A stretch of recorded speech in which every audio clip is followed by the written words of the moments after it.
do kind of what we've been doing recently, which is the 45-minute lesson and then 3 viewer game reviews.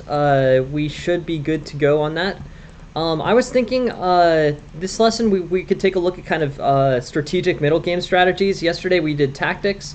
Today we can do, I guess we can do like middle game strategies. I'm thinking, we can take a look at positional play. We can kind of understand based on, openings what's going on.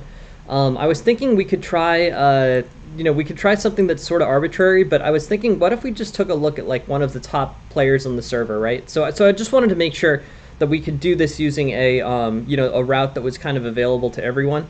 So let's take a look. Let's take someone, who's highly rated on the server. So if we go to play, we can see the players, and then we can go by rating. If we've got like a 2651 on the server, right?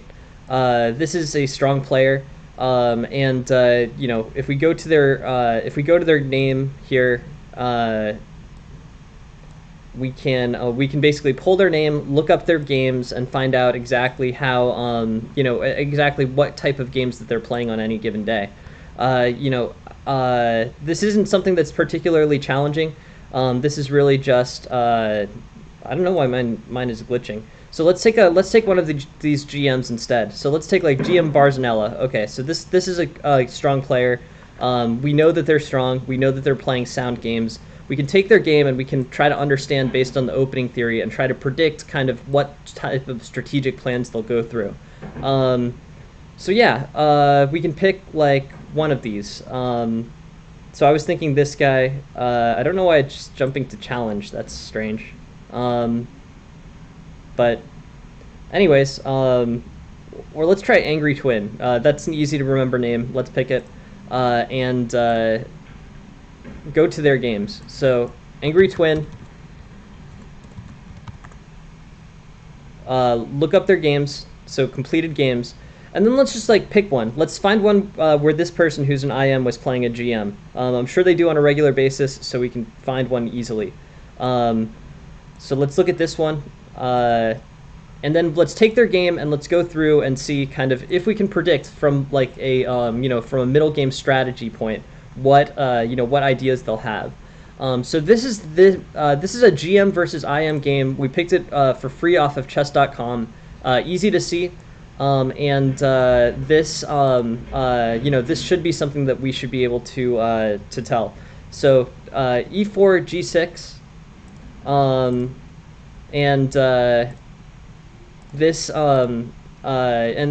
Let's take an analysis board. So first, e4, g6 early in a Ruy Lopez is somewhat unusual. It's 540 out of 90,000, so it's about a 0.5% play. The IM opted for this in this case. But yeah, it's kind of going to be a defining move of this opening. Ruy Lopez opening, Morphe defense, deferred fianchetto defense. This is interesting, and let's see. No, this isn't a viewer game. This is a GM game. Hey, welcome, Kiro. Thanks for joining us. Basically G6, early G6, deferred fianchetto. That's what makes this opening kind of specific. Castles, bishop G7, C3, knight Ge7, D4, and then B5. So we're in kind of a deferred fianchetto defense. The bishop goes to either C2 or B3 in this opening, and we're going to kind of look, we're going to figure out exactly what's going on here.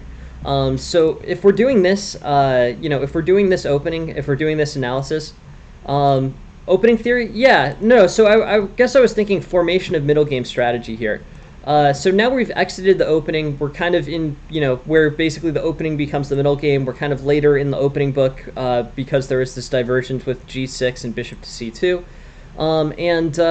If we're taking a look at this, let's think about this. Hey, welcome, Pravilo, how are you? So basically what I want to do is take kind of this position where we're early in the opening game, or we're early in the middle game, right? Let's figure out what the middle game strategies are. And I just wanted to do this in a way that we picked some random game. I showed how random it was. It's a high level game, and what are the strategies for the two players here? And then once we kind of anticipate a strategy, what how accurate are we in determining what's going on here? So this is the Ruy Lopez opening. Ruy Lopez involves potential attacks for both white and black on the king side. Black can play h5, white can play h4, h5. Moves like g4 are also playable potentially. But basically it's who can come up with an effective attack first. Black can also potentially make the game about the queen side. If he plays moves like knight a5, c5, bishop to b7, the game will become mostly about expansion on the queen side. So I'm really just kind of thinking, hey, what's your question, Kiro? Thanks for your question. But yeah, so I'm just sort of thinking, what can black do here to, or what do we think's going to happen? GM versus IM.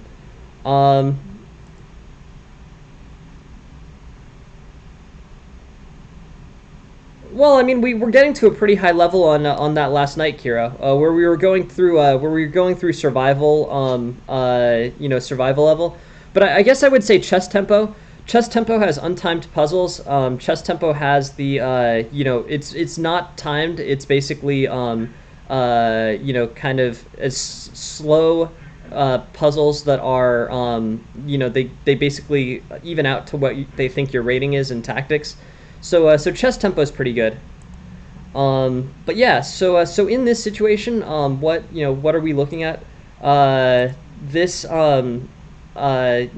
this opening where we've gone through the early Ruy Lopez with an early Fianchetto. What are the players going to play here? What are going to be resources? So I'm thinking like it's black to move. Black is probably going to play d6. Black also has options of knight a5, c5, but I'm really just trying to come up with like what are we going to do? What is black going to do in this game? I think what black's probably going to do is is basically attempt a kingside attack, but we'll see. This was an arbitrarily chosen game. I don't know how it ends. I don't know how it goes, but I'm guessing that probably black's going to try a kingside attack here, and white's going to focus his play primarily on the center. Am I right? I don't know. We'll see. But this is a GM versus IM level blitz game. We'll figure out what their tactical strategies are, and then we can kind of see, how our assessments compare to theirs. So bishop c2, a4. White's playing towards the center, and then he's going to try to undermine on the queen side. Black is playing on the king side. That's not too dissimilar from what the plan that we thought was going to happen was. Castles, f5, pawn takes, c6. And yeah, now white's got a big lead. This is a big positional advantage. Weak d6. Black never really successfully executed. White's attack on the queen side became very overwhelming very quickly. It's kind of impressive given that it's an IM on the playing the black side of this. But basically, white put together a very quick win using center play and queenside play. So let's figure out exactly what happened here, because this is how do you end up with a +5 position against an IM on move on move 10? It's a tough question. Bishop c2, d6, a4. So this was aggressive. Yeah. So it's GM versus IM, right? But look, it basically goes from a 1.5 advantage for the GM on move 9. To an advantage of about +5 very quickly. So f5 was the big decisive error here. So white's basically played a very solid game. If we look at the game reports, these accuracies are actually lower than I would have thought, but basically this is just a random GM versus IM game. We predicted a plan where white would play along the center and queen side, and black would play along the king side. What ended up happening here is the white's center became so overwhelming that that basically he secured a winning position using his center and queen side play. F5 was a big error for black. Did this fit into an attempt to attack on the king side? I don't know, but this was the big error that the IM made in this game. So with F5, pawn takes B5, pawn takes B5, queen takes B5. White secures a full one pawn advantage here, and will hold on to this for the rest of the game. c6, pawn takes c6. White's fine, just neutralizing on the queen side. Now white has a connected passed pawn. White has the opportunity to play on the queen side. And rook takes, queen takes, rook d1. But basically, this became a very overwhelming attack. Rook takes d5 here, I think might hold for black. Rook takes d5, knight a7, queen a5, queen takes d5 here probably. Black is black is fine. This is about a draw. But white didn't. White played bishop takes d5 instead, with bishop takes d5, knight takes d5, and then the rook can just sidestep everything. So yeah, really interesting situation. White's up by about 7 or 8 points and closes out. But how do you come up with a yeah, sure, we can do that too, Sam Sejwani. I want to analyze the games that I lose, to be honest. If we were interested in doing that, we can do that. I was really just trying to come up with middle game strategies here. But yeah, we can go over one of the games that I played in the titled arena yesterday. I had a hey, you added me as a friend. I'll add you as a friend. Cool. But yeah, so basically, interesting. Yeah, we can take a look. I'll take a look. I haven't gotten to the Discord yet today, but I'm super happy to add any games against me. But yeah, I was thinking we could look at the titled Tuesday games. I played that yesterday. I don't always play it, but I played it yesterday, and we can definitely pull a game from there if we want. Let's just see.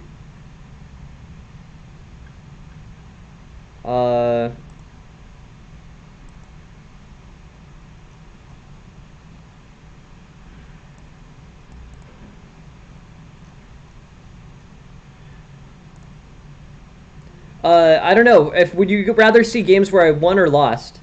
I'd rather see games where I lost, to be honest. But let's look at this. So,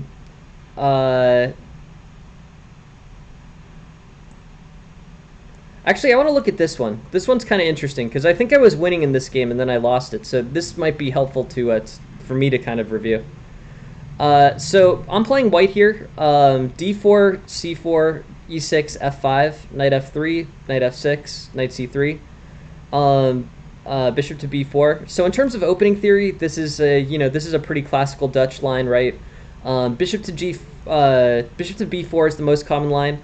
Most common line for white is queen to B3. I play bishop to G5, but that's also in the opening book. H6, and then bishop takes F6 is kind of the main line here. Bishop to F4, I don't know how that evaluates, but basically bishop takes F6 is better than bishop to F4. If we look at the eval lines, this shifts against me by about 0.6 points, with that, black is better. So queen to D3, B6, but overall here, now we're seeing a little bit more volatility. B6 shifts the eval about a point. It's a little bit quiet. I don't know if it's worth shifting the eval by about a point, but it's definitely a shift. A3, bishop takes C3, pawn takes C3, bishop to B7, and now black has a solid lead of about a pawn. Castles, knight to D2, knight takes, queen takes, and sort of fitting into the larger lesson. What are the bigger strategies here? White's considering F3, castles here, bishop to G3, bishop to D3. I think basically white's going to come up with an idea where he's going to be attacking on the king side, and black's probably going to be trying to undermine the queen side here. So moves like C5, moves like knight C6, knight A5, threats on the C4 pawn. I think those are kind of intuitively what makes sense here. But now, with the white king in the center and not castled kingside, moves like H3, Rook G1, G4 might provide a forward-looking idea for white. So D6, Bishop G3, black is winning, Knight F6, Queen takes, E5. So black's getting play in the center, and white's opting for play on the on the king side.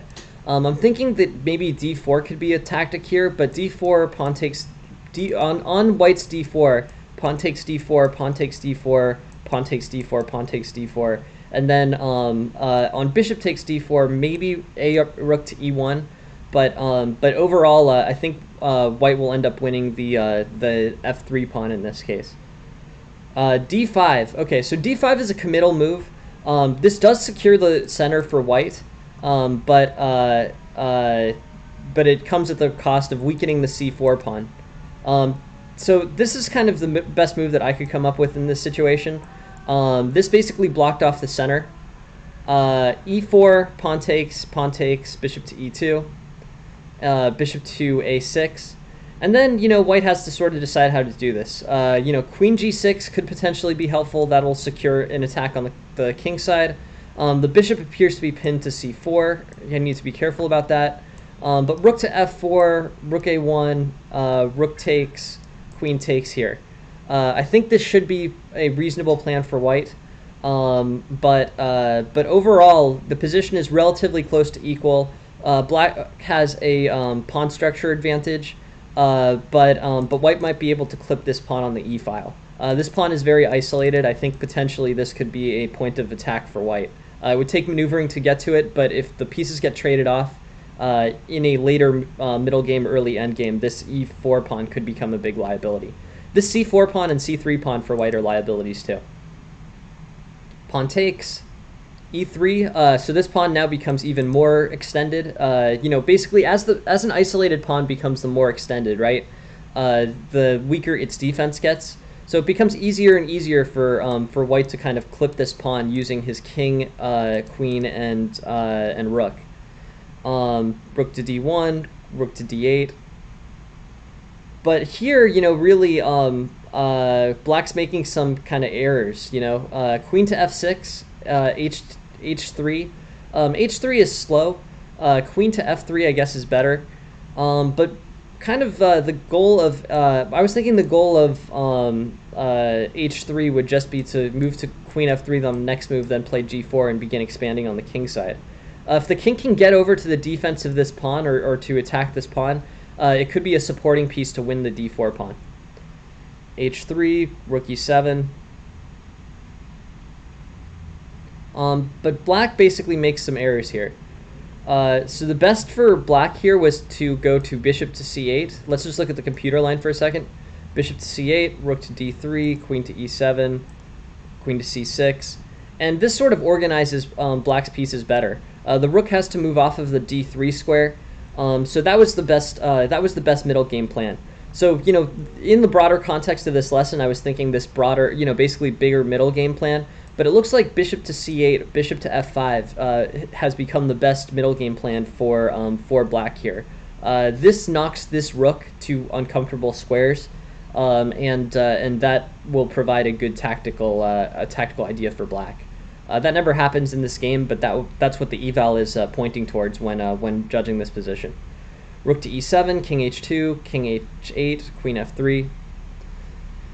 And then with rook e8, rook to e4, I think gets pretty close to winning this pawn. Basically, I was playing the white side of this. Rook to e4, rook takes e4, queen takes e4, queen to takes c3. And then with bishop to d3, you're closing in on a mate, so you need to be really careful about this as black. I don't think black can play queen to c3 directly. I think he'll start to need to generate defensive counterplay on the king side. Rook to e4, queen takes, g5, bishop to d3. Surprised that bishop to d3. Oh, bishop. Okay, so this was a big tactical error. So I was trying to generate an attack on the king side here. Here, basically, you have a king that has pretty poor king safety. Both sides have pretty poor king safety. But on g5, move like f takes g5 potentially is what the engine is saying. Although it comes with the same issue of trading off the queens. G3 I sort of like. And queen to e8, I think potentially. But yeah, I think it's about g3 is probably the best idea. With g3, white's got a secured advantage, and there's no ability for black to trade off. The big blunder for white in this game was bishop to d3. On bishop to d3, queen takes f4, queen takes, pawn takes, and this should be a winning endgame for black. So the eval shifts pretty quickly in this one. There's not really much of a, there's not really much of I don't know. There's not much counterplay for white after this.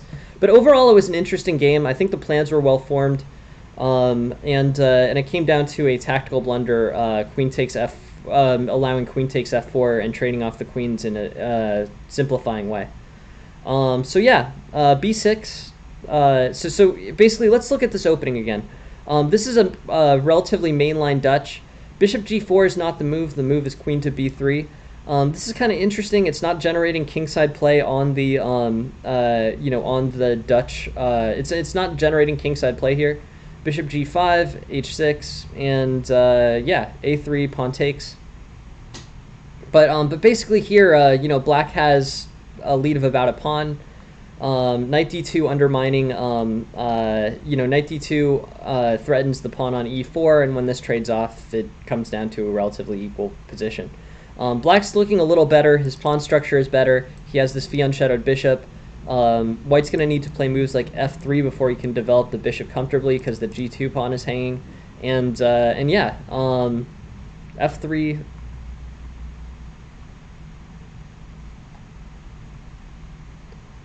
So a lot of kind of middle, basically the game became focused on, kind of the middle here. It really became a tactical. The strategy at this point is almost over, and kind of the middle game ideas. Threats on e3, rook to d4, queen to f3, king to f1.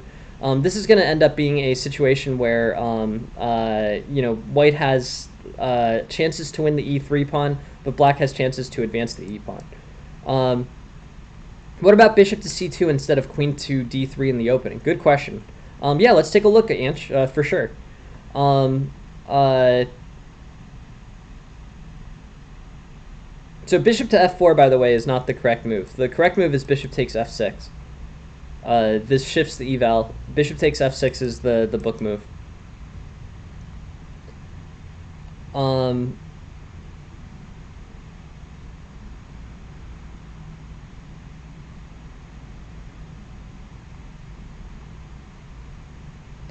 Just as a broader concept. So yeah, what if bishop to c2 instead of queen to d3?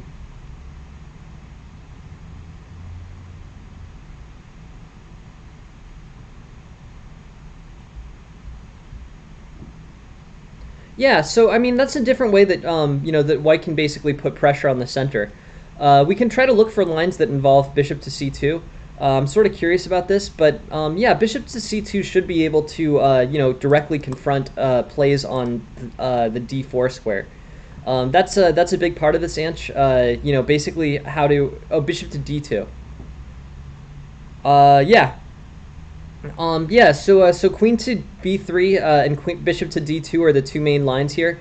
This is basically, so this is the classical variation of the Dutch. I played bishop to g5 here. Bishop to g5 isn't really that effective a threat. I mean, trading this bishop off for this knight, that's sort of questionable whether that's that advantageous for white. But yeah, so say queen to b3, this is the main line, or bishop to d2, this is the second most common line.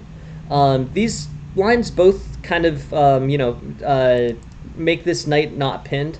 On knight to e4 here, I'm thinking you can probably play knight takes e4, and then if bishop takes, knight takes, right?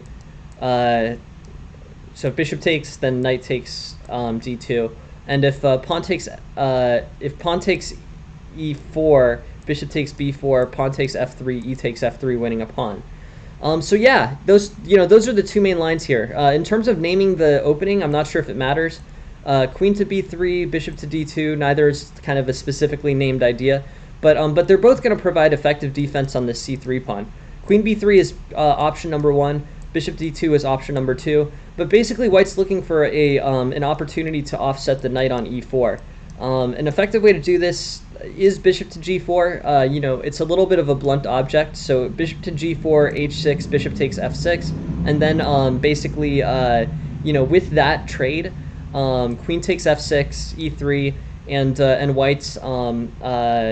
white's basically fine. But has lost his dark squared bishop for this knight on f6. A way that doesn't require committing the bishop to be traded for the knight is bishop to d2.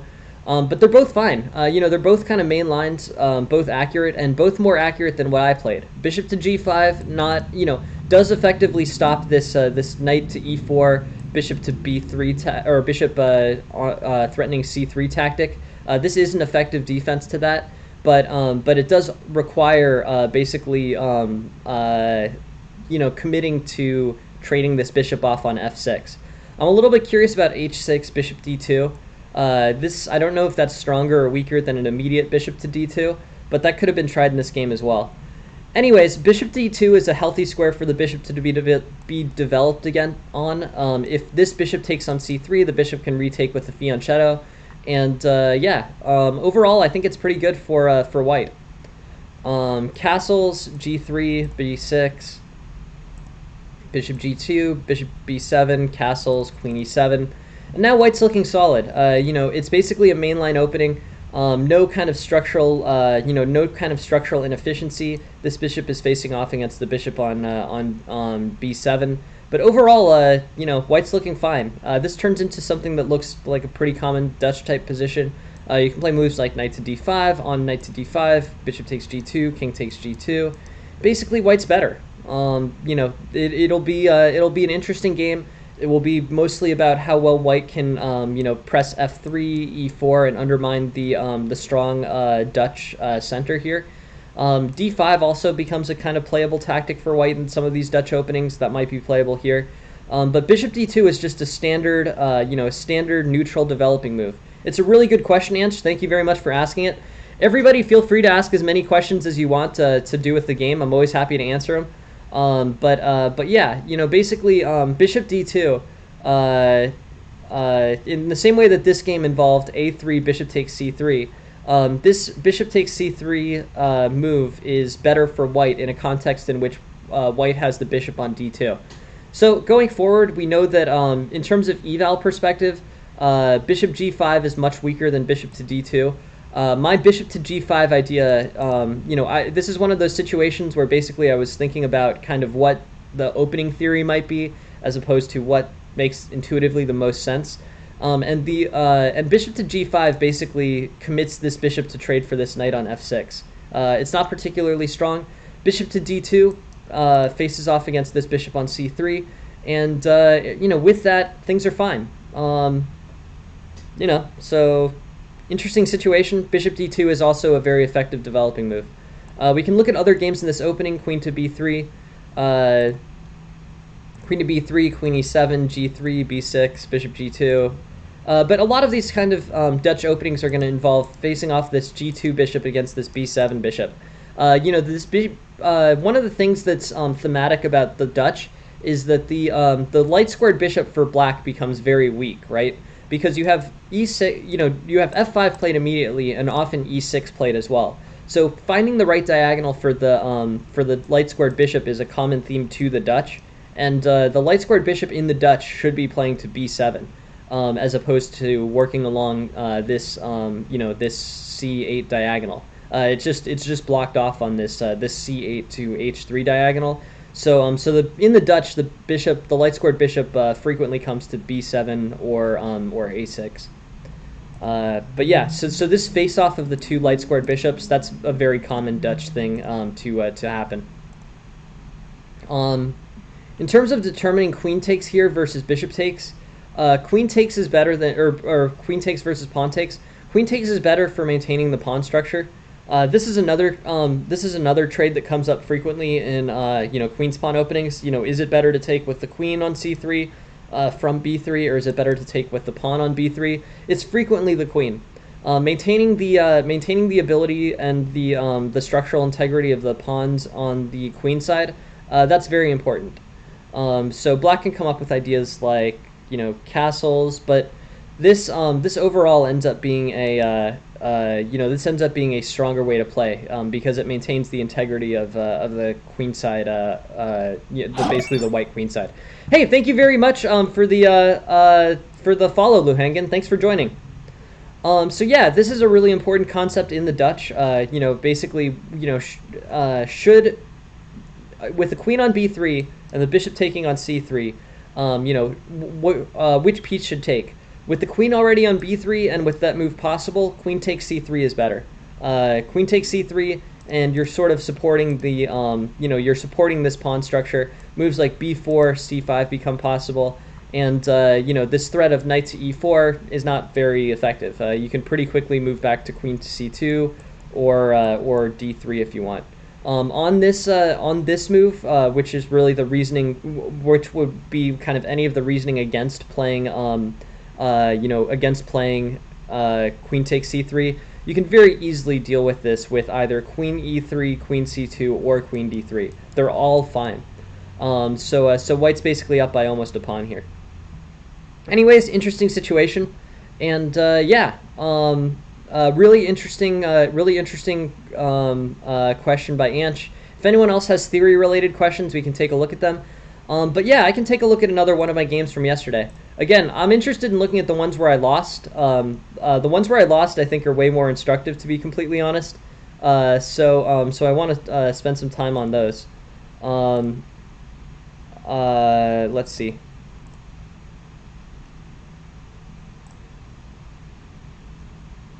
We can take one more from Titled Tuesday. I'm kind of curious about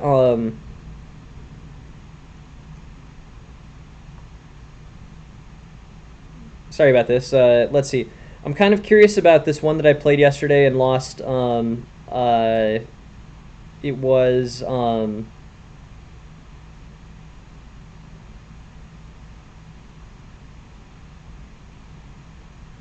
that's weird. I think the order changed on these. Oh no, it was this one. All right, so it's this game against Niraj.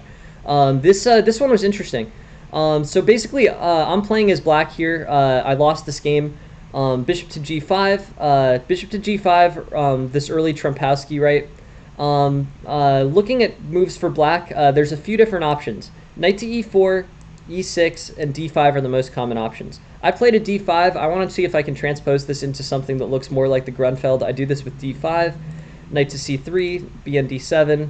Bn d7 I think is incorrect. No, all right. So bishop bn d7 is actually the theory move here. I wasn't sure. But yeah, on knight c3, bishop to d7.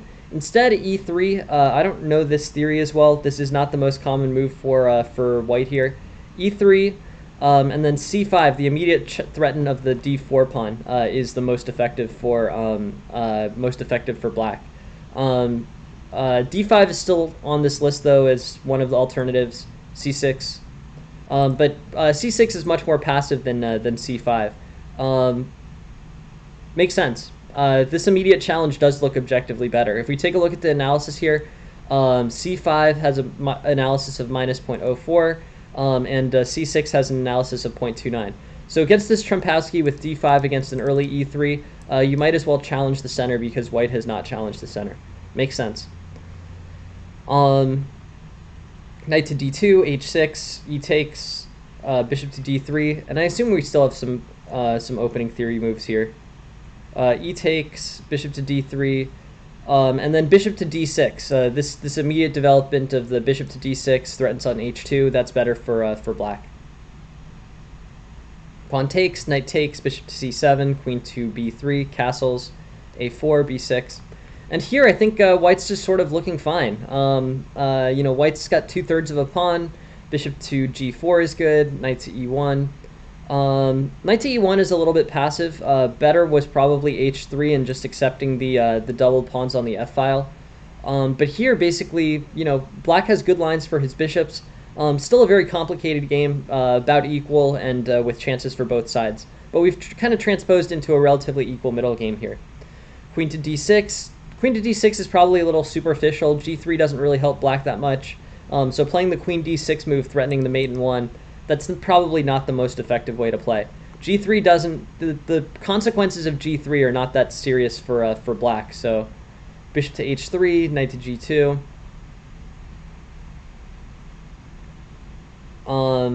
Yeah, so 1.6 up for white. Black's facing big problems with the C pawn. There's a good tactic that sort of saves this pawn, which is kind of crazy. Queen takes, bishop to D6. And actually here, on B takes A4, black is showing a one-pawn advantage. I wouldn't have thought it was that good for black, but that was a tactical maneuver that actually saved the material advantage for black. Still big problems. Doubled isolated rook pawns, not good, but black has the better minor pieces. So here the eval is saying that rook a c8 is a better play. Rook to b8 doesn't really threaten anything very effectively. Rook on b2 kind of weak. But rook to c8 puts pressure on this rook, and if you trade the rook, that's going to end up in a situation where this. What's valuable about threatening this rook is that you're ending up in a simplified situation where you'll have the better minor pieces. The better minor pieces are going to be more and more glaring the fewer other pieces there are on the board. So trading the rooks off relatively strengthens the minor pieces here. So rook fb8 was played instead of rook fc8. But black is still looking okay.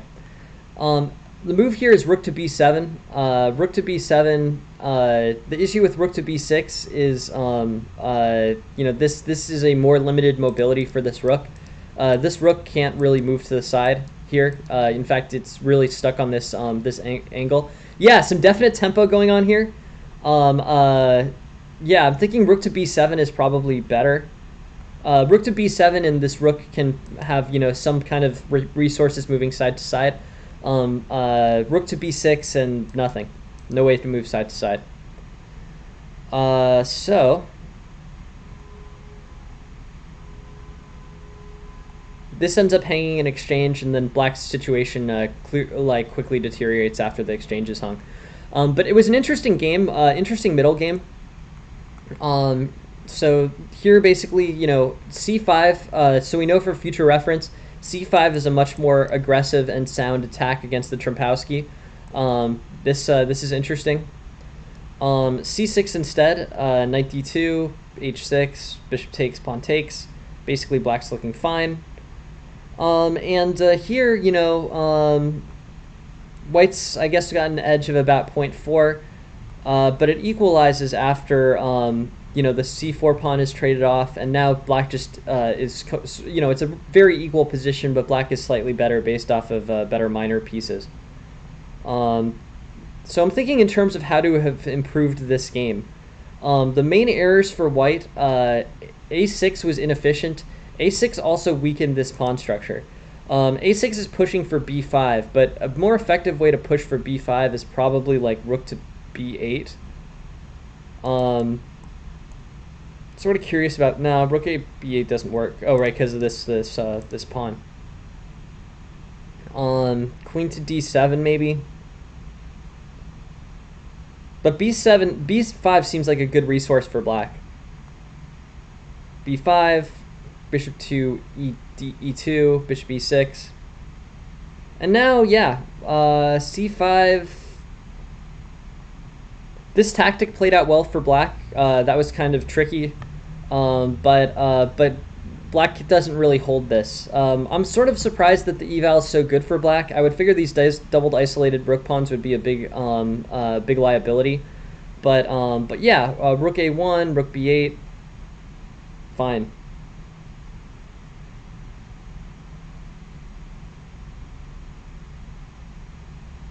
This was an error. I think from here things are already quickly moving against black.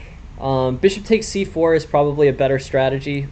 Bishop takes c4, rook takes c4, rook takes c4, rook takes c4, and then maybe a6. Rook to b3 here is also interesting. But yeah.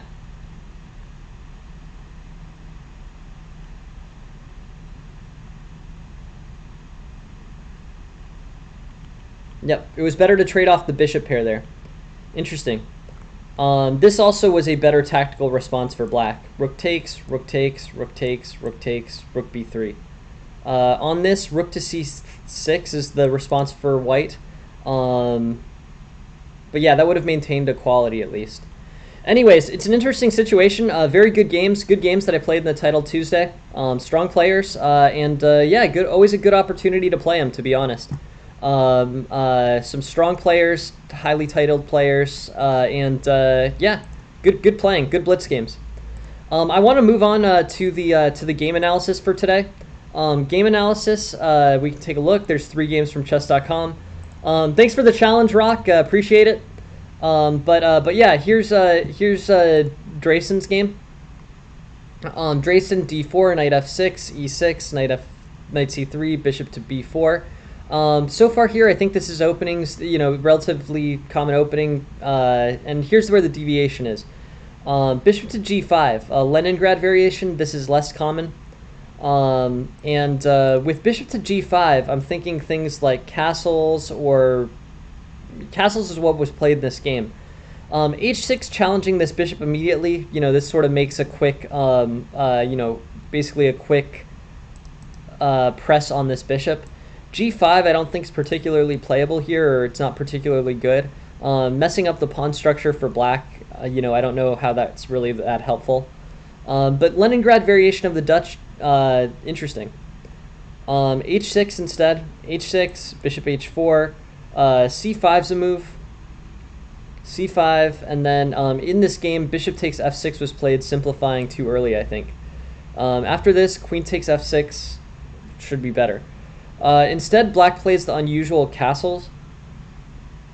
With castles, basically white's maintaining an advantage, black's maintaining this pin on c3, and there's definitely games found in the database. I don't know why the database is... Okay, but here, white plays the common queen to c2. This is common in a lot of Nimzo-Indian defenses. Bishop takes c3 will be responded to by queen takes c3, leading to a better position for white, so that's kind of the main theme in the Nimzo-Indian. If white's committed to playing queen to c2 or queen to b3, he's going to retake on c3 with the... Hey, thanks very much for the file, Ram. Appreciate it. Thanks for the follow. So bishop takes c3, and there's this pin on e1. h6, bishop h4, c5, e3, c takes, knight c6. And basically, black's looking better. This pin is fine, and black's development is very healthy.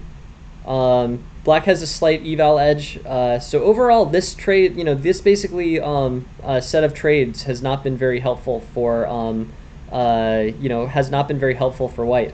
Trading off the c pawn versus the e pawn is an advantage for black, and now in addition to that, black has a, the ability to play knight to c6. And hey, thank you very much for the follow, Horizon. I appreciate it. So knight to c6 and basically pressure on d4. That should end up being pretty good for black. Healthy development of the knight on c6 is also very helpful. D4, knight f6, and e4. This is an error. Bishop takes f6 is not the correct move. Bishop to h4. There's just no advantage of playing bishop takes f6 here. The queen gets developed, and you've traded off your your bishop on a long diagonal for black's knight on f6, which wasn't really even doing anything. The knight on f6 wasn't doing much. It was technically putting pressure on e4, but again, like not, that was not a threat that white was going to allow to occur. So knight to f3, bishop takes, pawn takes, and black's better. Ideas include d5. Ideas include b6. Plenty of opportunities for black here. D5 I think is an error. On c takes d5, e takes d5. White has one of those helpful French pawn structures, or I guess this looks more like the Caro-Kann pawn structure since the e pawn is gone. But this pawn chain for white should be pretty solid. With pawn takes d5, ideas like c6 become playable. Ideas like bishop to g4 become playable. But white is doing better based off of the better pawn structure. This bishop is particularly weak in an endgame situation because all of white's pawns in this pawn structure are on dark squares. Ideas like c5 undermining the pawn structure could be good, but yeah, knight c6, and yeah, this was a tactical misplay by white. Overall here, I think both sides have played a relatively equal game. You know, there have been some kind of sidelines that have been helpful, but pretty much equals here. Bishop c2 seems inefficient. I don't know why. Bishop c2 doesn't make much sense in the context of anything else. Bishop c2 may be like a premature idea for queen to d3 threatening checkmate, but bishop c2 I don't think helps white's position much here. In terms of better moves for white here, engine suggesting c takes d5. I think castles is fine. The piece structures are all fine for white, so you might as well just continue your development. Queen takes, pawn takes, pawn takes, and black's up by about 0.75. Bishop c2 was inefficient, and now black's basically picked up a tempo on white because white didn't develop on that tempo. Queen to b4, queen takes, knight takes d4, and bishop to b5. Sure. So yeah, black's up about a pawn and a half here. That's big. E4 is a weak point for white. Black's up a pawn materially. Basically these two pawns against this a pawn. So I think black has all the winning chances here. This was very inefficient by white. Rook to c8 and then rook to b1 and then rook to c1 is kind of silly.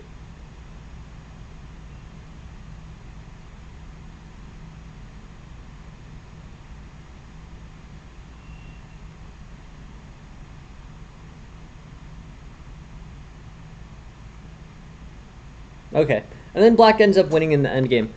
So going front to back on this game, were the improvements. H6, queen takes. So bishop takes f6 was not good for white. Trading off your your bishop on a long diagonal for a relatively inactive knight, not a good choice. Going further on this, everyone's moves seem pretty intuitive for a while. Knight to b4 can be done. Knight to b4 is better than trading off the queens here. The queen is sort of misplaced on c4, right? Like, the queen's not doing much on c4. You can just get the knight. If you want the knight on b4, you can just play the knight to b4. With the knight to b4 immediately, you have the opportunity for knight to d5. You have opportunities at bishop d7 and rook to c8. So overall, I think that's going to be better for black. But queen to b4, simplifying this situation, I don't think that's particularly helpful. Knight to d2 is also a blunder. This hangs d4, and now black's going to have a material advantage for the rest of the game. Bishop to d3, bishop to b5.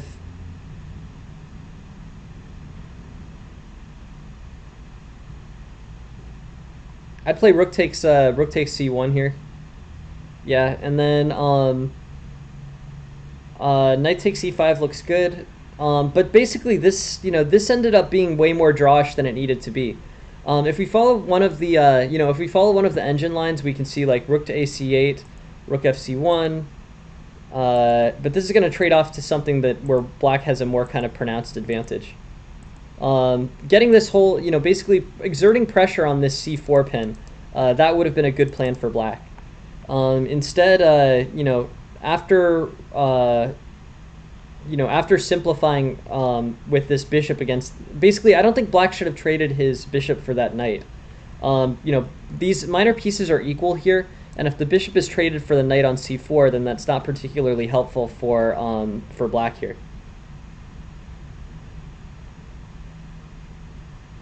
Now white has the better minor piece. You see what I'm saying? So trading off the minor pieces there, trading that bishop for the knight on c4, that wasn't really a great idea. Here you're facing off this rook against that rook. I don't know. The minor pieces are equal at least. You can play things like rook to c5 with rook to takes e5 threats, but here, rook fc8, that seems like a good plan. Rook fc8 puts a very solid pin on this knight. So simplifying, if you have so basically, I think this puts to a, this basically points to a bigger tactical concept, which is that if you can exert a pin or create an effective pin here, that's better than trading off. So this is a move that I think is a big error for black. Again, black wins this game, so that's the most important thing. But basically, with rook ac8 here, white is quickly running out of opportunities to hold on to his knight. If the knight goes to d6, then you can play rook takes c1. But overall, strengthening the rooks on this file, that's a big advantage for black. So if you're basically in this situation, if you have the situation to generate a more complicated tactic, don't play basically don't play out don't simplify. There's if you're attacking, which black clearly is in the situation, right? There's an attack on c4. There's a play of rook to c8. Black's attacking here. With black attacking, then don't trade off pieces while you're attacking.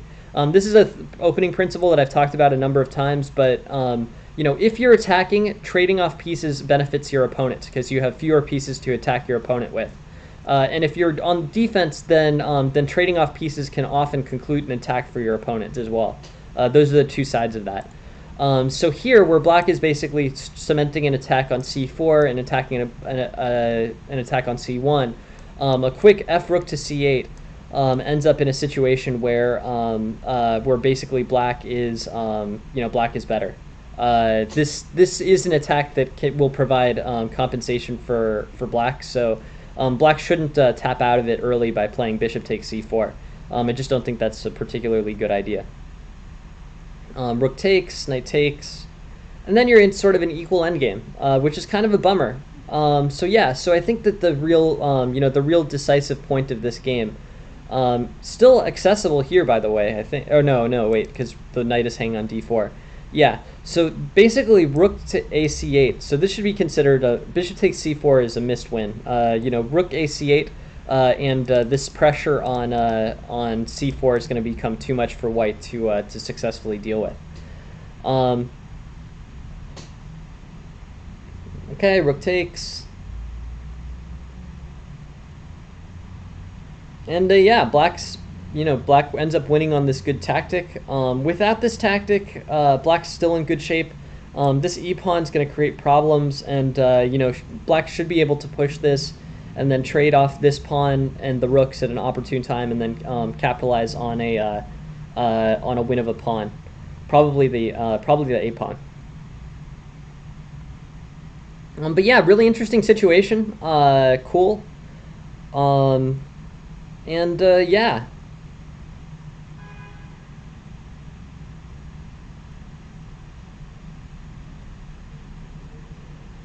Queen to b4 though also was so in terms of front to back improvements. Knight to b4 here, you can still get the knight to b4 benefits without having to trade off your queens. You might be able to get attacking chances on your opponent's queens, I'm not sure. Queen to d2 or knight to d2 is an error. This was a good tactical pickup. Now black's up a pawn. And then not continuing this attack. Rook to c8 wins material here, should lead to a win for black. So overall, those are my suggestions. Yeah, sure. We could take a look at that horizon. That makes sense. Yeah. So basically, the two improvements for black are the two improvements for black in this game were an immediate knight to b4. Was good, and then also immediate knight to b4 was better, and then there was a tactical improvement which involved continuing this attack as opposed to neutralizing it with bishop takes c4.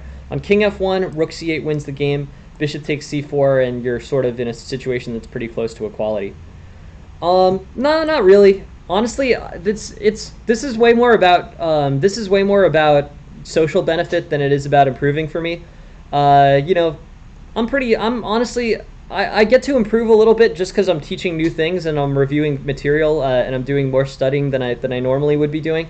But honestly, Kiro, I don't really care. My main point of this is to try to make chess lessons free for everyone, and that's the goal. More than improving. For me, I'm pretty happy with how good I am. This isn't the only thing that I do, so my main goal is to try to make chess lessons free so that everyone can have a free chess lesson and no one's wasting money on chess lessons. So it's a really good question, Kiro, but I'm pretty happy with where I am, to be honest. Uh, Good question though. Yeah, yes, I use the engine for analysis all the time. Uh, uh, yeah, I mean, I usually use it for tactical play as opposed to strategic play. The engine does have good plans sometimes, but the engine is the most valuable where you need to quickly calculate tactics. The engine is better than every person at this point at calculating tactics quickly. So yeah, using the engine to analyze is a big deal. Um, Anyways, it's a really good point. It's a really good point, Moleman, and yeah, I always use the engine for analysis. If anything, it just saves time. You don't have to go through, oh, you could do this, then you could do this, then you could do this type of tactical study. You can just have the engine decisively determine what's the most effective, what's the most effective tactical response. The thing that drives me crazy is inefficiency. Inefficiency is something that you're doing.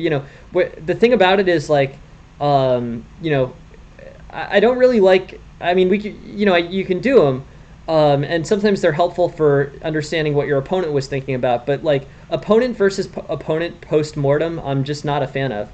Like, if I wanted to see inferior analysis, I wouldn't. Yeah, I took after school chess program. Anch, good question. After school chess programs, they all sort of have the same curriculum. The curriculum is online. But yeah, good question. Good question, Anch.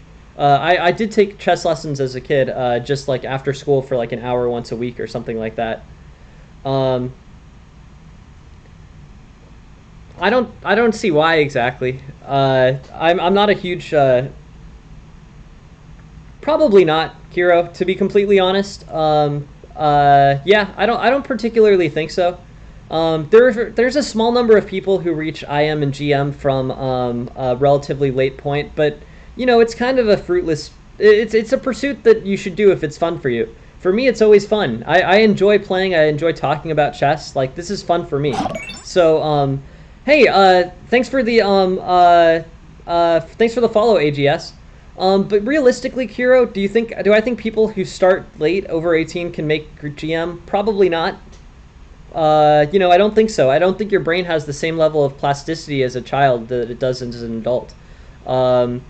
It's just important to determine kind of how important highest level chess is for you. I view chess sort of like gardening or like something like that. Like, it's kind of it's a pursuit that you can pursue for fun. It's fun to see how far you can get. But in terms of becoming a GM, nah, probably not. I think you can get pretty far and you can improve, but yeah, I believe that. But yeah, that wouldn't surprise me, Mole Man. Yeah, it still might be fun for you to become an FM, but yeah, I don't think you can make it too much further than that.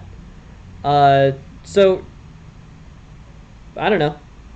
I mean, what's the conclusion of that, or what's the extension of that argument?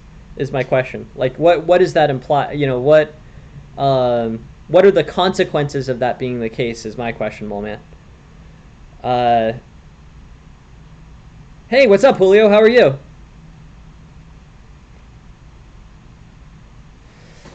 I mean, no, not really. I mean, it's just fun. I really like to play. Like, what's the point of like, gardening? It doesn't make much. So what's the point of gardening? Would be my comparison. Cool. Thanks. Cool, Julio. That's great. But yeah. So what's the I guess my question is like, what's the point of gardening? What's the point of doing various fun activities? Right? So my question is, okay, so that's the case, but what's the extension of that truth, right? Is what I'm asking, Kira. For me, it's just fun. It's fun. I like doing it. I like doing it, and I found a way that I think really increases social good. Um,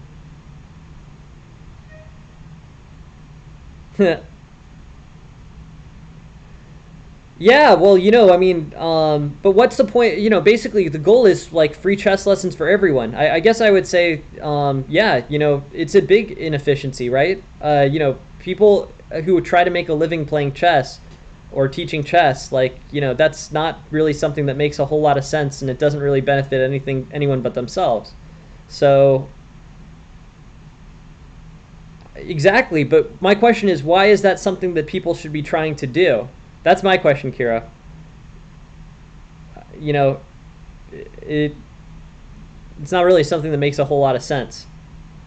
Anyways, my goal is to make chess. My goal is to make chess lessons free for. Nothing's wrong with it. It just, I don't know. Does it fit into the context of what's good for the world? What's best for the world, pretty clearly, is having free chess lessons for everyone, so that everyone can, study chess and improve chess regardless of economic circumstance. Right? That's what's the best for the world. Best for the world is, something that basically involves everyone having free access to knowledge that they enjoy. That's something that will be achieved very soon in chess. Chess.com streams, these streams, educational streams, they're going to offset everything.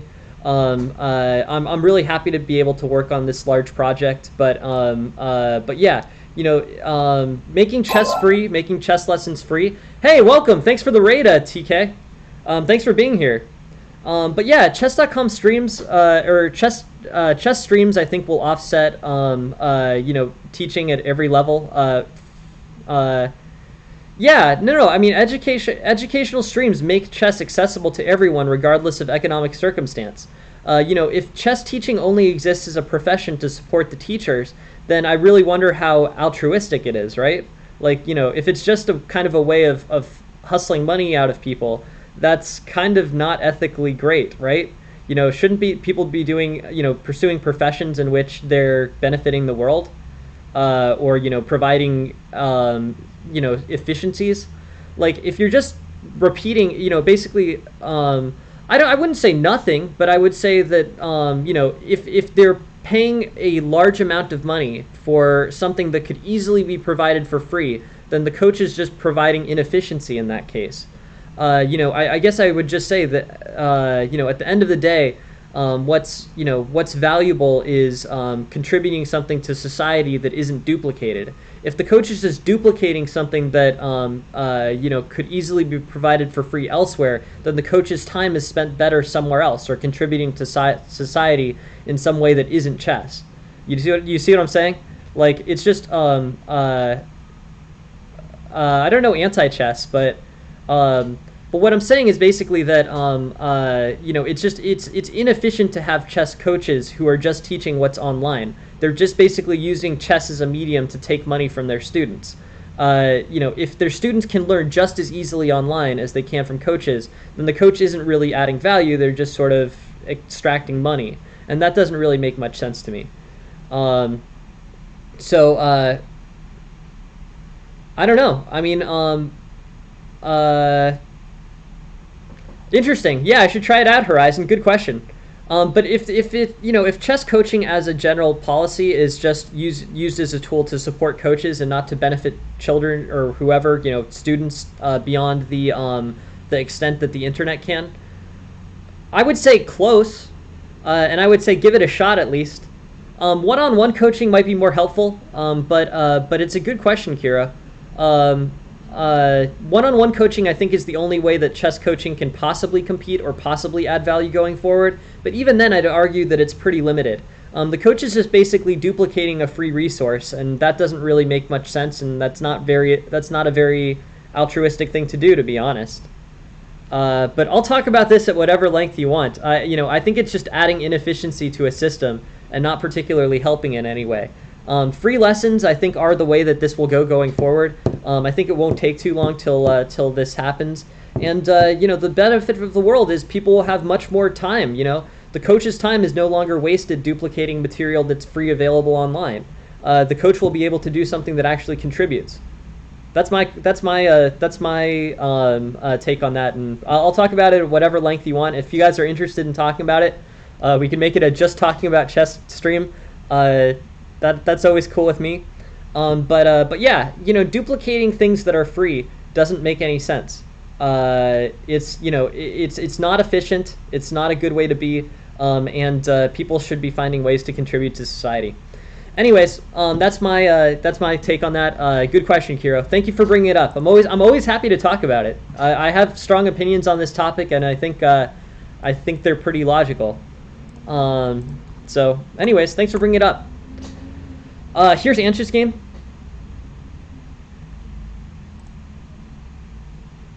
No, I just think it's a misrepresentation of what's available online. I think a 1,200 teaching students isn't providing any value, right? A 1,200 teaching students is a beginner teaching another beginner. That beginner would easily do better not paying money for that, and then instead going online, and learning resources from people who, at least know what they're doing to a somewhat greater degree. Many chess classes are taught by 1400s. Cool. Oh, that's a big thing in the United States, Kiro. That's my question. Yeah, no. That's a very common thing in the United States. Who pays $1,200 for lessons? In the United States, many people. That's why I want to make sure that this resource, free lessons, is free and available. There are many businesses in the United States that are just providing a concession so that 1,200s, basically so that 1,200s can go out and teach class. Okay, well, that's a different question, but I think that the main point is I want to make free titled lessons available to anyone. With that, I mean, I don't know.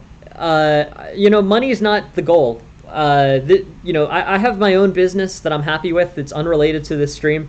I'm doing education. I don't want any money from chess. I don't think money should be made playing chess, to be honest. But or maybe for the highest level players. But yeah, no, it's very common. It's very common for these types of pay. Well, yeah, I think all that availability is very important. But yeah, your average chess concession. The most common chess lessons in the United States, for a frame of reference, are taught by people under probably 1,800. No, it wouldn't be. But I don't think there's any value in supporting inefficiency, Kira.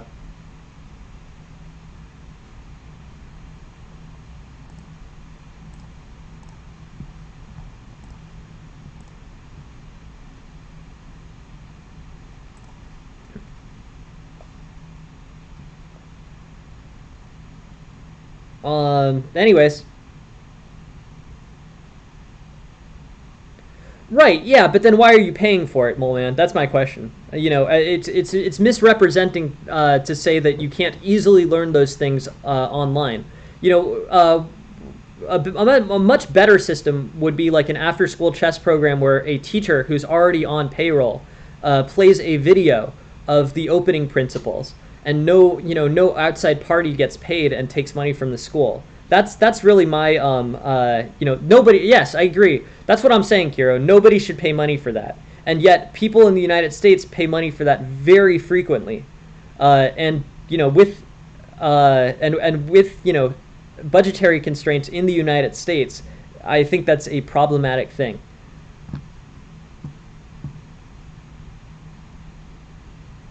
Yeah, sorry, Wampy. I was stuck on that topic. But yeah, Wampy, you are bringing up a very interesting point. Yeah, I like that idea. Maybe we had a lot of fun yesterday with simuls. I thought the simul was great. So maybe we can do a day where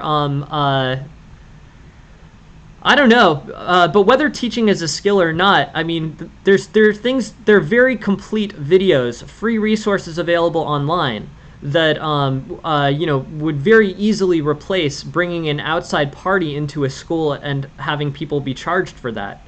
It's just a it's the free chess resources are available online many places. Entire curriculums that students are taught for money are available online. and somehow it's been sustainable in the United States to continue to show these resources at cost. So I think that is really the part that I find questionable, and I think that's been done because people have misrepresented kind of what they're delivering and what's available. I don't know, Mole Man, but I don't really like people spending money on things that are duplicating very available free material. That doesn't really seem right to me. Anyways, if we're done with this, let's get on to Anch. Well, yeah, basically the important part would be to promote the availability of those resources, right? As opposed to just paying somebody. Let's go to Anch's game. You guys can. I've given my opinion. I've talked at length. I'm okay cutting out 10 minutes. But yeah, no, I'm always happy to talk about this. I own my opinion completely. There's no interesting.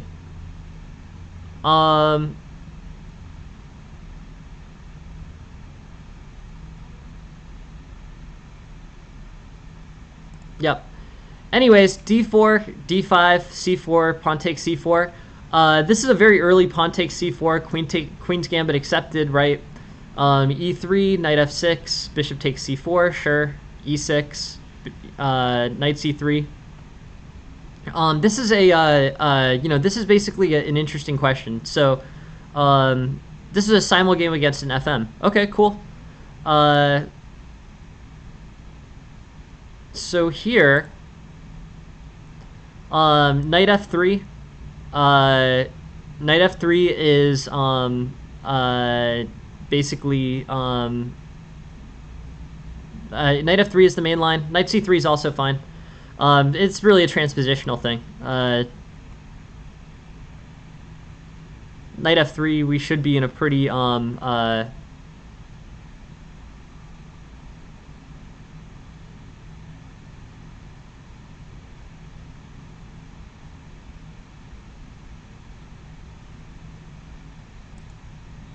unrated on lead chess, cool.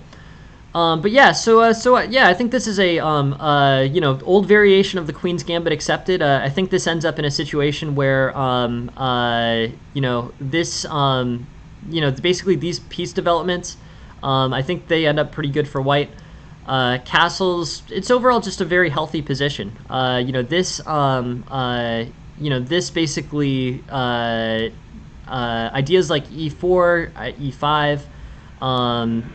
White's basically cementing a solid center with good development. Bishop d6, e4, castles, and wow, that looks like a big error for black, if I'm mistaken, or if I'm not mistaken. So e5, bishop takes, pawn takes, queen to d7, castles, knight takes. White's looking really good here. No issues. Yeah, but it was a simul, so.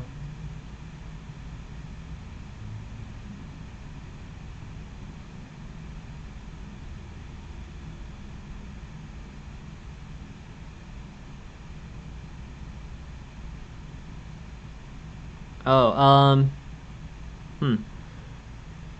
okay. Yeah, no worries. No worries. Thanks. Let's take a look at this one then. So this was not an FM, but we can learn a little bit about Queen's Gambit accepted theory.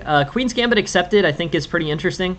Knight f3 is the most common response. With knight f3, you're sort of, you're developing in a way that's not going to lead to the immediate recapture of the pawn.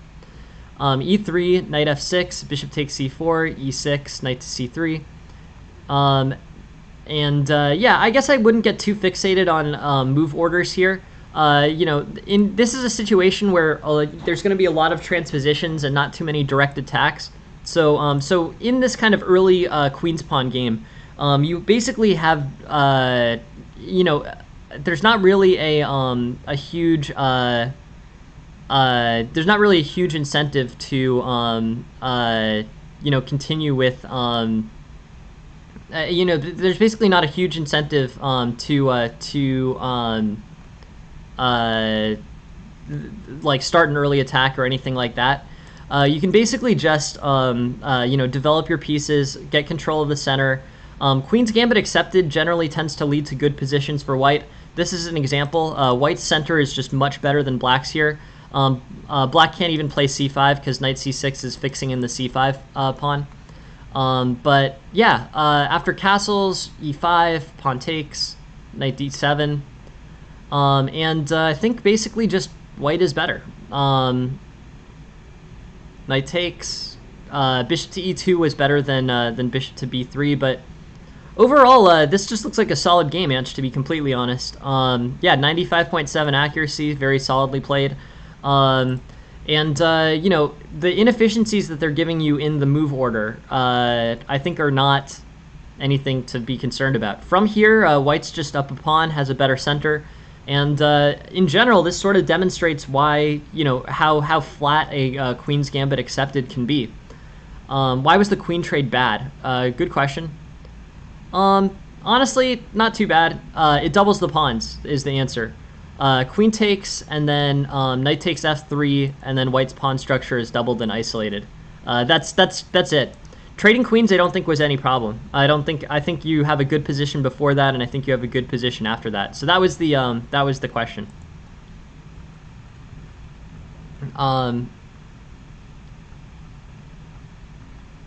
Yeah, nothing particularly bad about the queen trade itself. Just that. White's still getting a huge eval edge here. That's sort of surprising, right? Or well, no, white's up a piece. What am I talking about?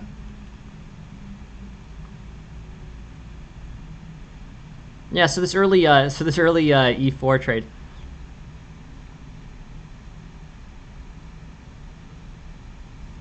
Yes, it's like learning a language.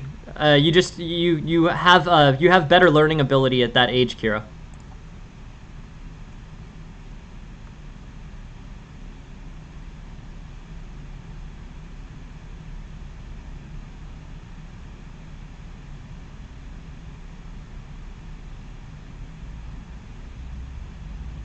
But yeah, really smooth game for Anch, to be honest. Basically, black plays an inefficient, Queen's Gambit accepted old variation, not particularly strong stuff, and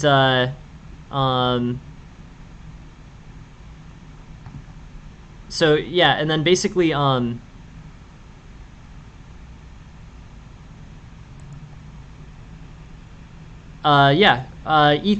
knight to f6, bishop takes c4. And white's just better.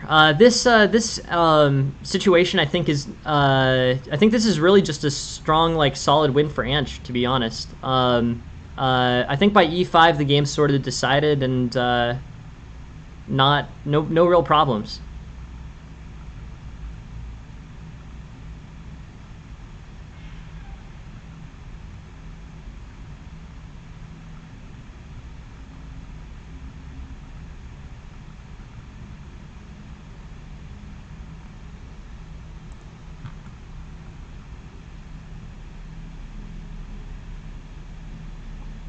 Just keep at it, Limestone. You'll improve.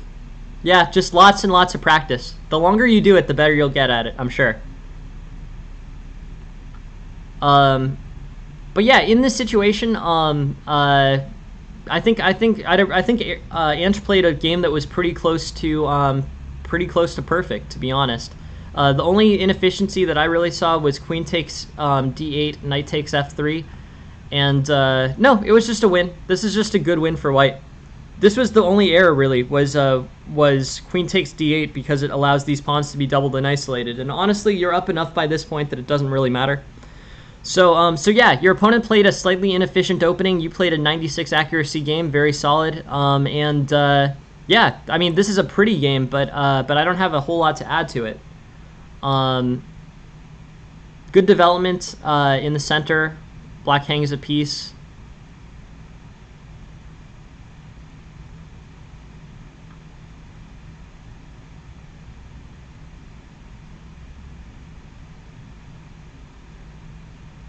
Yeah, just smooth sailing. Very good win, Anch. Really, yeah, really very accurate. No tactical oversights. The opening theory, this is a very good, this is a very good way to play against Queen's Gambit accepted. In terms of, again, like, I think this is a very, very good game. Not too much.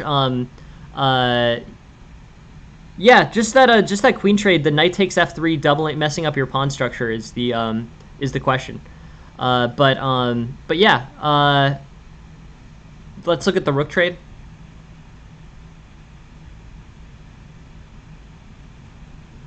So queen takes, knight takes f3.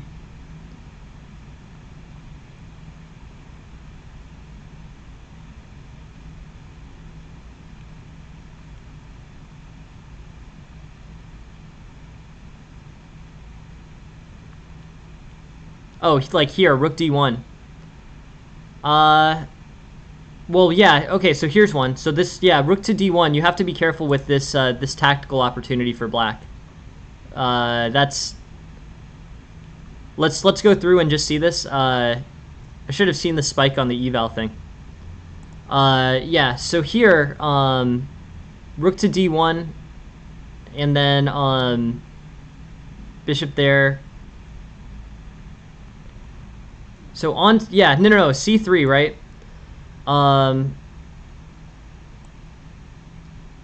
And then, yeah, king to g1's probably better. Let's just play through the engine line. King to g1, c2, bishop to b3, king h8, bishop takes, rook takes, bishop takes a7. Now you have a free, a free threat on a8, but you've lost your extra piece. So yeah, that's a tactical oversight.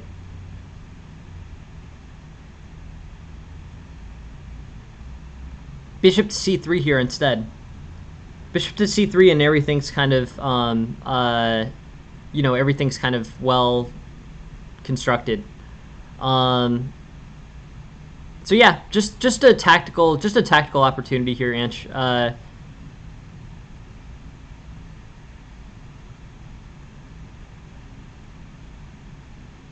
Yep, and then this looks like a pretty clean way to win that. So, yeah, interesting. So the change here was, basically, was c3 a viable opportunity for black? And the answer is yes. This, basically, became a, this basically became a chance for black to equalize. Rook to d1, c3, king to e1, and then rook to e2, king to f1, and then c2 looks pretty bad for white.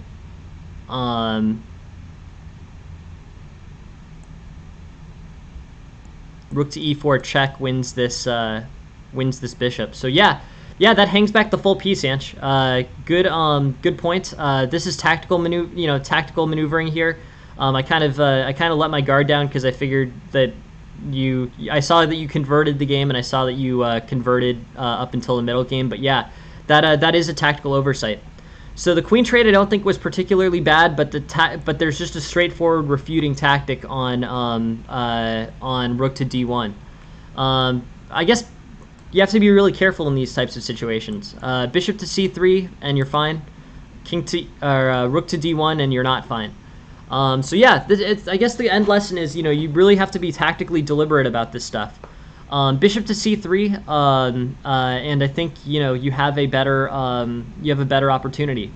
But this ends up paying back the piece. So I think that's more than can kind of be justified there.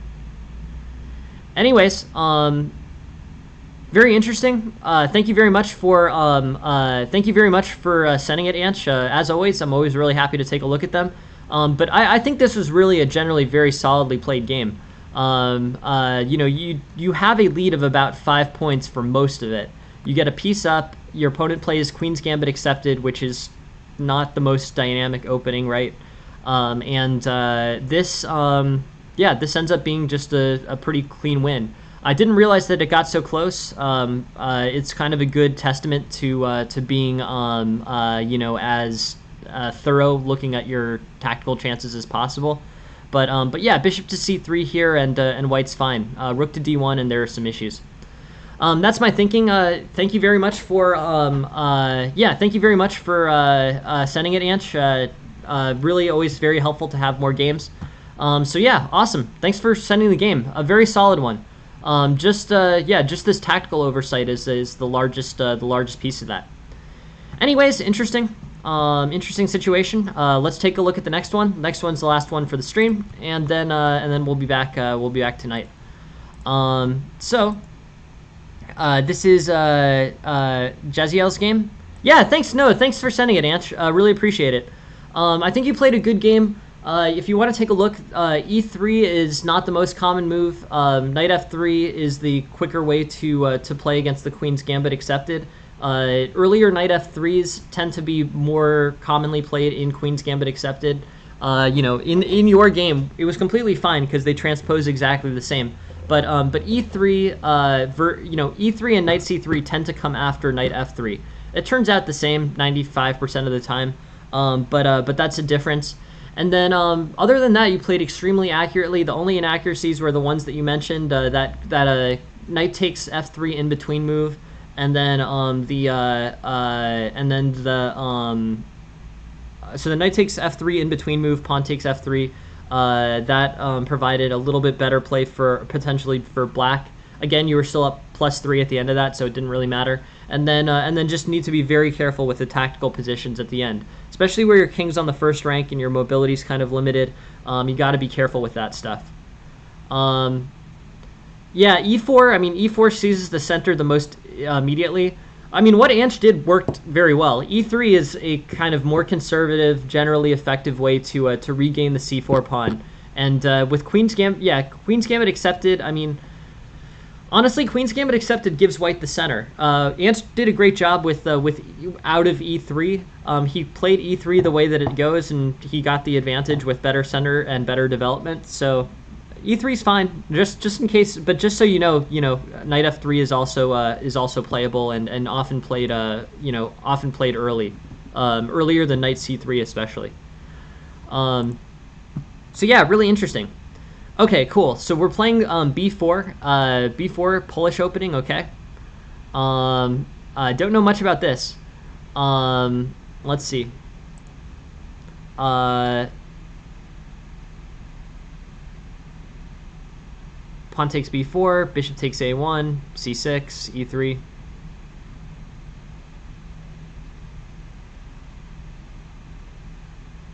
Bishop takes h8. All right. And by this point, white's got a huge tactical edge. 7-8 points should be good. Interesting. All right, so pretty solid win for white. In terms of looking at this opening, interesting. So there's not even any opening theory in this.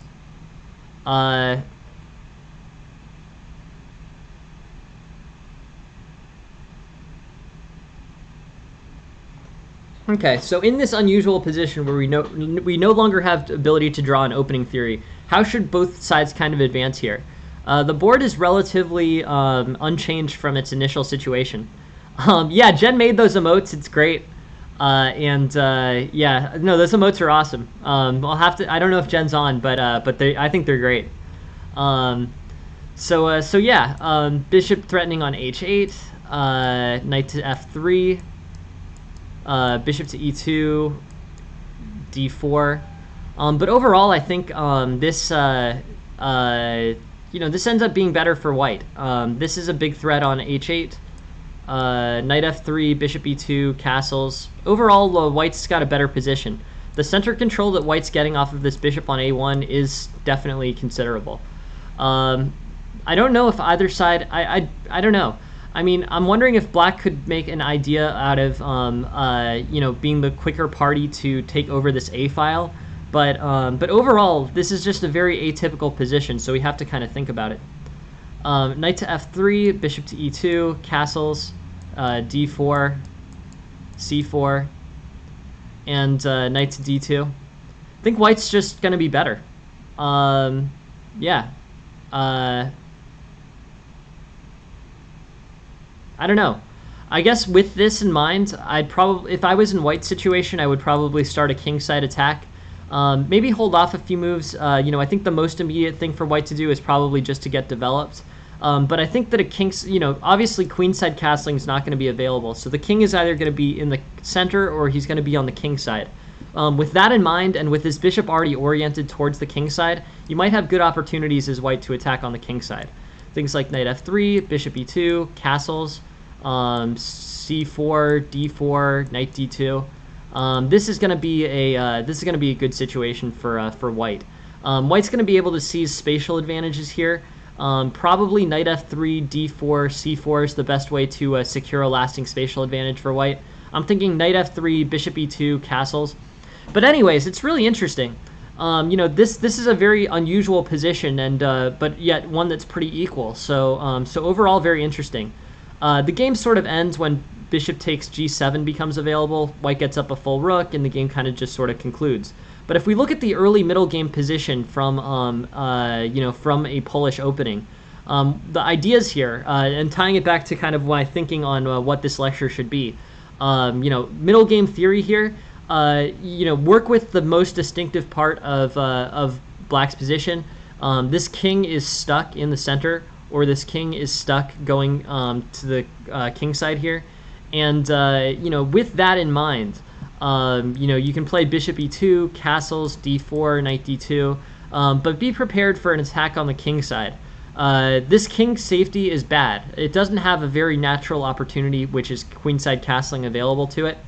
And with that in mind, I think you can be, you know, you can construct a fairly good attack for white. Bishop e2, d4, knight d2, castles. Straightforward development followed by an aggressive attack. That's I think white's best plan. Black's counterplay here, you know, he may try to execute on this open queen side, but there's not really much there. I mean, you know, his upside of an attack on this open queen side, I mean, he wins the b4 pawn. Like, you know, there's not really much in the way of pieces to be capitalized on, or material to capitalize on by opening up this queen side. So overall, I think bishop e2, castles, d4, knight d2, that's going to work out pretty well, I think, for white. So yeah, that is very interesting. Interesting situation, and yeah, I like it. In general, bishop e2, castles, knight d2, and an aggressive push on the queen side. I'm also interested in looking just, you know, what in terms of other Polish game theory, what happens, you know, what happens when you play b4? What are the most common things? By the way, b5 is basically not playable. You know, the engine has black at minus 0.3 already off of b4. So this shifts the game by 0.6, and it's played less than 1% of the time. There's 2,800 games here, and of those, only 2. So, you know, basically, it's a 1 in 1,000 possibility that your opponent plays b5 here. Most common, e5, d5, knight f6, c6. But playing a center opening is the most common.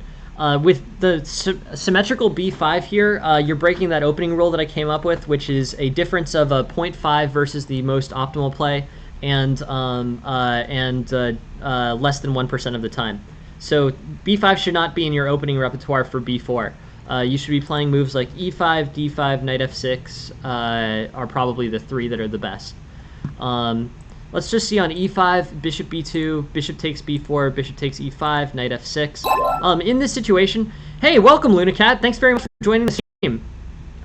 So yeah, so here, you know, we're basically looking at the theory. Yeah, all of the streams are on YouTube, Amet. Yeah, so all of the streams are on YouTube, 100% of them. And yeah, they're also, I'm also working with a few Discords to try to get them to be shown. Hey, thank you very much for the follow, Lunacat. I really appreciate it. Thank you for being here. So we were just looking at this, you know, basically early b4 theory. This is how to refute b4. You know, the most mainline refutation of b4. b4, and then e5, and then bishop to b2, and then, you know, bishop takes b4, bishop takes e5, knight f6. If you want to refute b4 in the most direct way, this is how you can do it.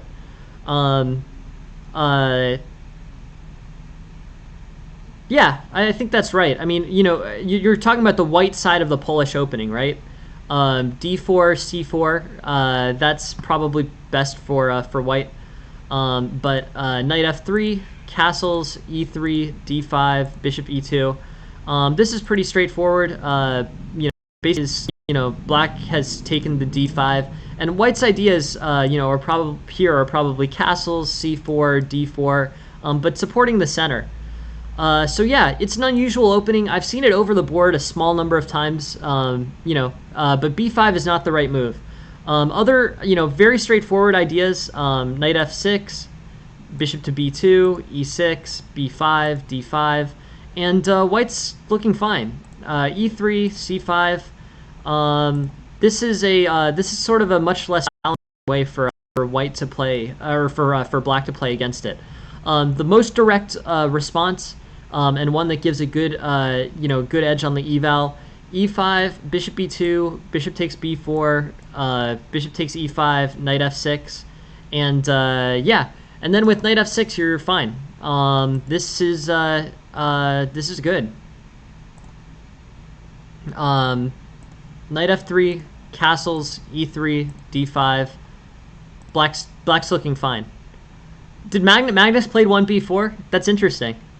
I'm interested. But anyways, this is one where actually learning the refutational theory is easy enough that I might advocate doing it. b4, e5, bishop b2, bishop takes b4, bishop takes e5, knight f6. Black is better by half a pawn here. This is not that close. With this having been played, there's a number of different ways that white can try to advance this. Yeah, or kingside versus queenside is the way I normally think about it. Queenside is Polish. But yeah, with white here, ideas like knight to f3, c4, e3, white's basically fine. I don't know. So black is down by, black is up by 2.2 pawns, and c4, castles, knight f3, rook e8, e3, d5. White's best chances are to try to take the center, but black's going to have a sustained advantage here. Bishop his development is healthier. Bishop to e6 is a good idea, and white's queenside is just totally disrupted. So black might have, basically depending on how long this game goes on for, black will have opportunities to play in the center, and then big opportunities to expand on the queen side if the situation can neutralize into something that looks somewhat like an endgame position. If the position ends up looking somewhat like an endgame position, the situation will be good for black, because black will have an easy ability to create a pass pawn on the queen side. But just so we know, and just so we're walking away from this with more knowledge than we started, b4, e5, bishop b2, bishop takes b4, bishop takes e5, knight to f6. And you've kind of neutralized the most dangerous things about this opening. You've ended up with a better situation for black. The eval is about -0.4, and you can just kind of play a normal, quick developing game for black, and end up with a better situation.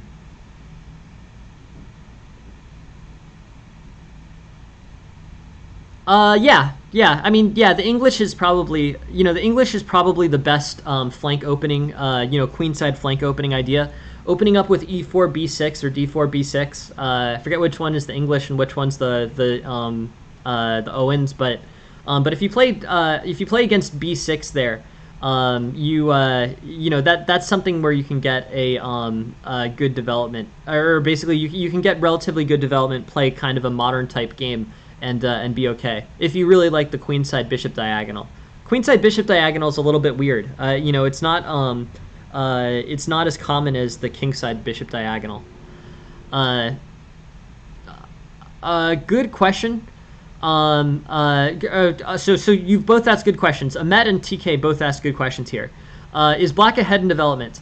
Black is ahead in development, yeah. With knight to c6, black's going to be exerting good pressure on this bishop. White's going to have to deal with this by playing... Basically, black's going to be... So first, 2 pieces against 1, I guess is the the quickest way to determine that, that black has good development. But also, black has available to him knight to c6, which develops a piece with the straightforward threat that white's going to have to deal with. White may deal with it. White's probably not going to be able to deal with it with a developing move. Knight f3 would be the only one, but he's probably already going to be playing knight f3. So yeah, black has a lead in development. He can play knight c6, threatening this bishop, getting a free developing move, then d6, bishop e6, and castling comfortably. So a developmental advantage for black, for sure.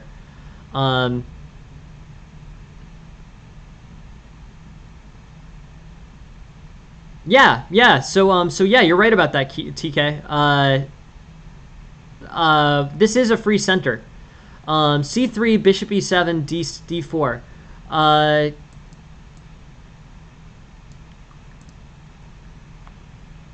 Yeah, so I'm curious about that line. Yeah, c3, bishop e7, d4, knight c6, right?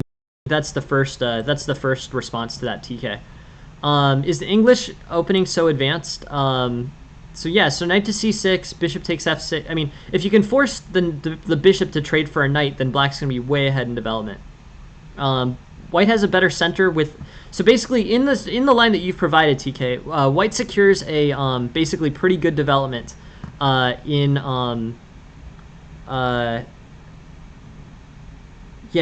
I mean, you're mentioning a line where white gets very good central position relative to the other lines that are more development focused. White has a number of choices here. So if we look at this, c3 is not the most common one. c3, bishop e7, d4. This is this is a only a one basically one master game idea. Most common for white here is knight to f3. This is by far more common. White's going to do stuff like play with development. Yeah, we can take a look at the English in a second. But knight f3, castles, e3, d5, bishop e2, c5, and yeah, black, black's basically up almost a pawn here. Here with this, so in the line that you suggested, TK, white's playing for the center. Here, white's playing for development. And whichever one of those, whichever side that the whichever side that that white chooses, black will choose the other side. So if white aims for better development here, black will seize the center and also get pretty good development. On the other side, if white tries to control the center, black will get great development. And just in terms of equality, like it's a it's basically going to end up in a situation where black's going to end whichever the two sides white chooses, black is going to have the more significant black is going to have the more significant advantage on the other side of those two characteristics. So yeah, so this is really interesting. And yeah, b4, b5 was what was played in this game. But I think just walking away from this, just so we all know, and just because this is unusual theory that I actually think many people would not know. Yeah, c3 d4 is interesting. This is interesting, but let's start with g3, right? But then black can play knight to h5, right? So let's talk. So just so we start off with all on the same kind of page, this is the correct way for black to play against this opening. This leads to the most significant advantage for black. It's about 3/10 of a pawn. Black has more than equalized and is actually equals plus here. So if white plays b4 against you, I recommend playing this main line as black. Knight f3. But let's look at TK's line, because TK's line is cool. So c3, bishop e7, d4, knight f6. And I think after black trades off one of his knights for this bishop, this situation is going to be pretty good for black. Here, bishop takes, black's looking fine. Better development. He'll challenge with d5 in the center, assuming that white doesn't play d5 this move. But yeah, black will basically have better development to center play. Yeah, well, knight f3 is the main line here. So knight f3 is main line. Castles e3, d5, bishop e2. And yeah, sort of equal-ish position. But yeah, just so we know, the refutation of, or basically the best attempt refutation of the Polish at this point is this line that involves bishop takes b4, bishop takes e5, knight f6. Interesting opening though. So yeah, I think this is basically a this is a high-level overview of the Polish opening, which was what got played in this game. And I think we can wrap up. Basically Polish is an interesting opening. This shows a an opportunity for black to secure an early advantage.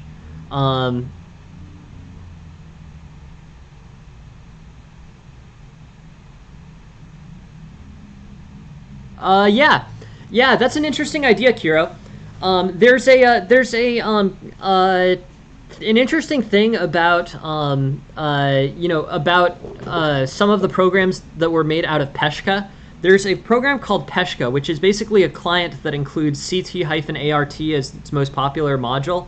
But there's this Peshka positional training trainer, and basically it's like tactics, except for you're playing positional moves where the tactical win is a positional advantage, as opposed to a tactical win of material. Tactics can be used to secure both sustained positional advantages and material gains. The tactical play can be used to secure both of those. CT-ART is great. There's another one. There's another one by the same client that's a positional tactics trainer. It's great. Those programs are really solid. I would really recommend those for strengthening your positional and tactical play. But yeah, I like what you're talking about, Kiro. A mix of puzzles with a mix of tactics training and puzzles with positional gains, where you're playing best move positional games would simulate a game situation much more correctly. So yeah, really good point, Kiro. I'd be in favor of that. The closest that I've seen, yeah, it's like a real game, right? Sometimes there's a winning tactic and sometimes there isn't. I like it. I like that general idea, Kiro. Definitely think that's interesting. The closest that I've seen was Peshka's positional trainer. Peshka's positional trainer had like non-winning tactics, like tactics to secure positional gains. If you mixed that with CT art, it sounds like you would have what you're talking about. And yeah, that sounds cool. I like it. So yeah, really interesting stuff. I think I'm going to wrap up. Really interesting questions. And yeah, thanks all very much for participating so actively in this stream. Just to go through and close on TKBT. Thank you very much, Luna, and thank you very much, TK, for the raids. I really appreciate it. Very nice of you guys to be supportive in that way. So b4, e5, bishop b2, bishop takes b4, bishop takes e5, knight f6, then c3, bishop e7, d4, knight c6, knight f3. Yeah. I like this. I mean, I think that this exchange is probably good for black, and then maybe an early d6. Yeah, I think this leads to a good position for black. Early d6 seems to be pretty helpful in securing a sustained advantage.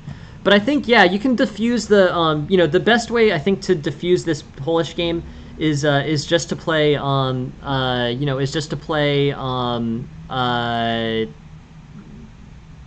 d6, or basically just to play moves that involve so yeah, so bishop takes f6, fine, but now black is just in good black's just in good shape. So Polish Gambit, accept the Gambit for black, and then be ready to retreat your bishop to e7. So interesting situation, interesting outcome. And thank you very much for sending the games. I really appreciate it. Thanks everyone for participating in the stream. Next stream is at 9:35 p.m. Eastern tonight, and I will see you guys then. Thanks for being here. Have a good day. Bye.